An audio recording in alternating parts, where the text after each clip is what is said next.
Welcome back to my YouTube channel, everybody. I hope all of you guys are having a great day so far. Now, a fourth and fifth stimulus check is gaining new momentum from lawmakers in Congress. And this is awesome news, everybody. I personally believe that our politicians from both sides of the aisle have to step up to the plate and help out the American people. Because everybody, even though states are ending unemployment benefits and many cities are opening up, many people are still suffering from the crisis. So I believe that a fourth stimulus check is necessary. And we must also help out our seniors by increasing the Social Security benefits by $200 a month. So if you folks agree with me, then let's get this video to 1,000 likes. Senior poverty is increasing. Republicans and some Democrats came up with a brilliant idea for cutting cost of living adjustments for Social Security. We said it will be over out if you cut Social Security. As president, I will do everything I can to extend the solvency of Social Security and expand benefits. As always, everybody, thank you so much for being here. Now that most $1,400 third stimulus checks have been sent out, the voices calling for at least one more direct payment is getting louder by the day. In the more than 2 months since Congress approved the last round of checks, support has been building among lawmakers and members of the public for the relief to continue for as long as the crisis lasts. The newest push comes from members of a powerful congressional committee who say workers and families still struggling to cover debts, food bills, and housing costs will be helped by fourth and even fifth payments. But data that was just released shows critics questioning the need for more cash aid. It shows over 1 million of last year's first stimulus checks never got spent, and letters urging President Biden to support additional direct payments have now been signed by more than 80 lawmakers in Congress. In the latest are 7 members of the influential House and Ways Committee. The House and Ways and Means Committee takes a lead role over taxation and government budgeting, but it was concern over household budgets that prompted the committee members to pen a letter to Biden in recent days. The lawmakers say that most people have been spending their relief checks on basics like food, utilities, rent, and mortgage payments. The letter says families and workers shouldn't have to worry about whether they have enough money to pay for essentials in the months ahead, as the country continues to fight a global crisis and recession. But everybody, I believe that lawmakers need to take action now for the American people. It is clear that the crisis is still negatively impacting millions of Americans. Almost 100 lawmakers are now pressing the president to back further direct payments. I would love to hear your thoughts on this video.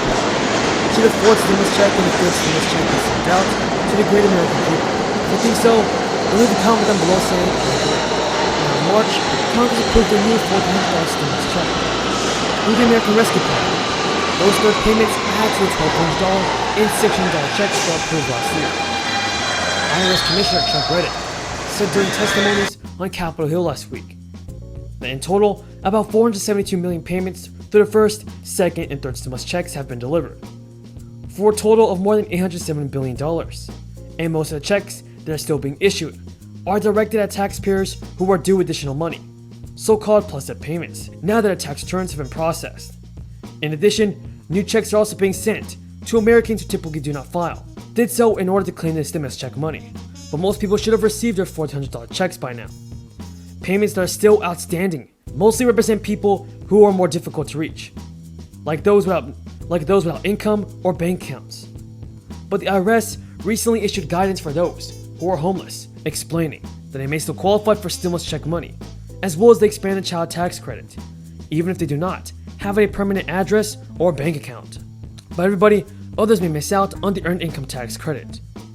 And the key to accessing that money is to file a federal tax return, even if you typically don't submit those forms. So guys, that's all the news in this video. If any of you guys found this video useful and helpful, don't forget to subscribe to my channel, turn on post notifications, and give this video a like.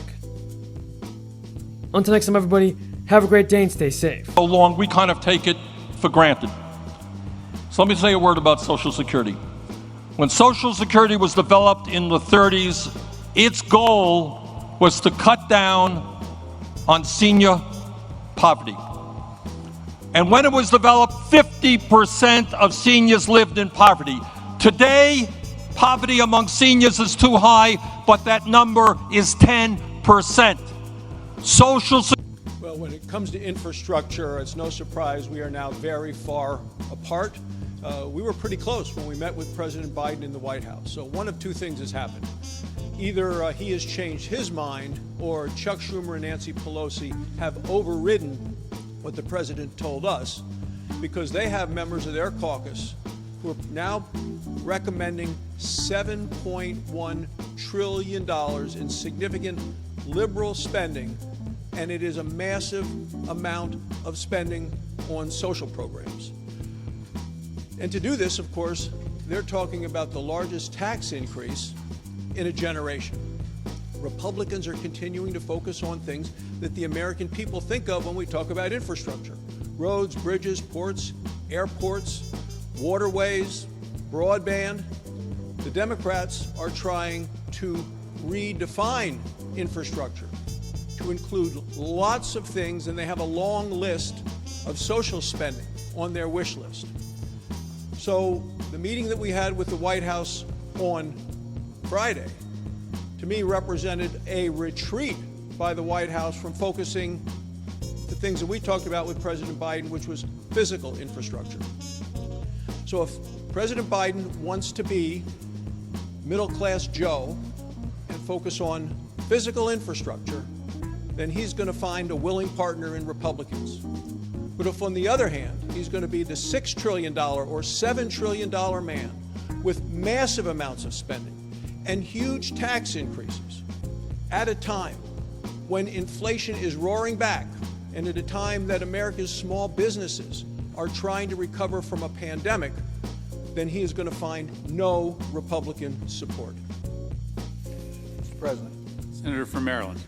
Mr. President, I first want to thank my colleague and friend, Senator Carper, for leading this effort with S51, the D.C. Statehood Act.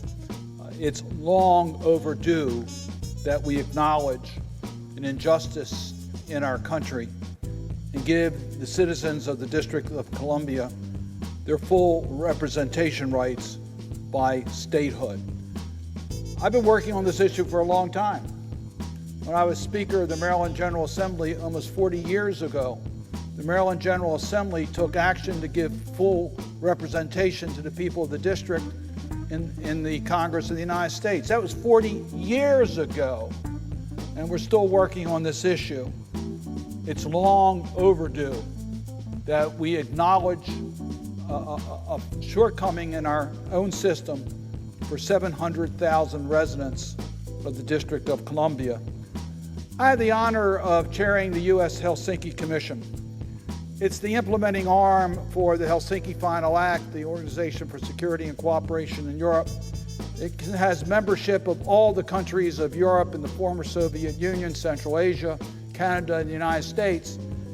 And I mention that because in 1975, those countries entered into an agreement on basic fundamental democratic